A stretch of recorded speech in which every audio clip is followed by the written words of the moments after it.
নীরবের ক্ষেত্রে আরেকটা জিনিস আমি একটু জানতে চাই, সেটা হচ্ছে যে নীরব কিন্তু ইন্ডাস্ট্রিতে অনেক নতুন নতুন নায়িকাকে উপহার দিয়েছে, মানে উপহার বলতে নীরবের মাধ্যমে নতুন নতুন নায়িকা এসছে। তো এইটা নীরব কি টেকনিক্যালি করে, নাকি উদ্দেশ্য প্রণোদিতভাবে করে, নাকি না ছবির প্রয়োজনে করে? নীরবের মাধ্যমে অনেক নায়িকা আমরা পেয়েছি ইন্ডাস্ট্রিতে, এটা তো ভুল না।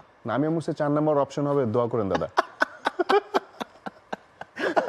মানে এমসিকিউর মধ্যে 4টা অপশন থাকবে, একটা থাকবে যে দোয়া করেন দাদা। না, এটা বেসিক্যালি আমার কাছে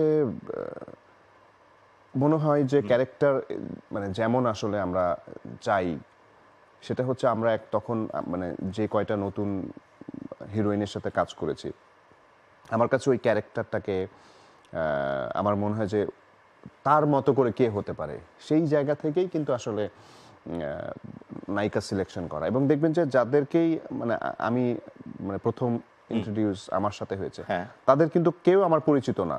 যে এমন না যে ঠিক আছে আমার খুব পরিচিত ভাই প্রডিউসার ভাই বা ডিরেক্টর, ওনাকে বলি ভাই ওনাকে নেন, একদমই না। কিন্তু অপরিচিত কাউকে পরিচিত করে কি করে কাজ করা হলো? না, ওই মানে সেটাই একটা যে মানে ওই গল্পটার কারণে মনে হচ্ছে যে এরকম হতে পারে, এই মেয়েটি হলে ভালো হয়, বা হঠাৎ করে কোন একটা জায়গায় দেখা বা আমার মনে হলো যে এটা, বা কোনো না কোনো জায়গায় দেখা, মানে আমি মানে মানে কম্পারিজনটা দিচ্ছি হচ্ছে আমার সাথে যে অনেক ভালো সম্পর্ক বা ভালো খাতির, বা আমাকে বলছে যে প্লিজ আমার জন্য একটা ছবি করতে চাই, নীরব ভাই যদি এটা হয় বা নীরব ভাই যদি হয় আমি করতে চাই, এরকম না।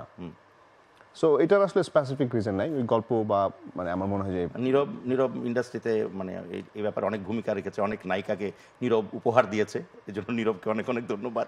নীরব এরকম করে ভবিষ্যতে আরো ভালো ভালো সুন্দর সুন্দর নায়িকা উপহার দেখ, পাশাপাশি নীরব ভালো ভালো ছবি করুক, আমাদের ভালো ভালো ছবি উপহার দেখ। নীরবের কাজের প্রতি আমাদের আস্থা বিশ্বাস আছে, এবং আমরা জানি যে Nirav you can do it, ইনশাআল্লাহ, ইউ উইল ডু ইট ইনশাআল্লাহ। And with this good note আমরা আমাদের অনুষ্ঠান প্রায় শেষের দিকে। Nirav, thank you so much for coming, এবং আশা করি অনুষ্ঠান ভালো লেগেছে, আমার খুব ভালো লেগেছে। অ্যামেজিং দাদা, থ্যাংক ইউ সো মাচ। এবং আমার মনে হচ্ছিল যে এই যে যতগুলো পর্ব অন এয়ার হয়েছে, এবং আমার মনে হচ্ছিল আমি খুব রিসেন্টলি যাব, এবং এসে এই গোলাপের যে ব্যাপকতা এবং গোলাপের যে সুবাস ছড়াচ্ছে, বাট সেটা সুবাস নয়, এটা একটা রক্ত ঝরার মতো একটা জিনিস ঝরেছে। এবং সাথে সাথে মানে খুবই অল্প সময়ের মধ্যে আমরা বসে গেলাম, মানে সেই মনে হচ্ছে সেদিন গল্প করলাম ইউএসএতে বসে বসে। সো আজকে চলে এলাম, খুব ভালো লাগছে। এবং কালের কণ্ঠ অনলাইনকে থ্যাঙ্কস, আপনাকে থ্যাঙ্কস। এবং আমার মনে হয় যে এই ছবিটা মানে এই মুখে বারবার ছবি চলে আসে, সেটা হচ্ছে এই প্রোগ্রামটা মানে আজীবন থাকুক এবং হাজার হাজার এপিসোড হোক, আমরা আবার আসি। আচ্ছা, ওকে, থ্যাংক ইউ।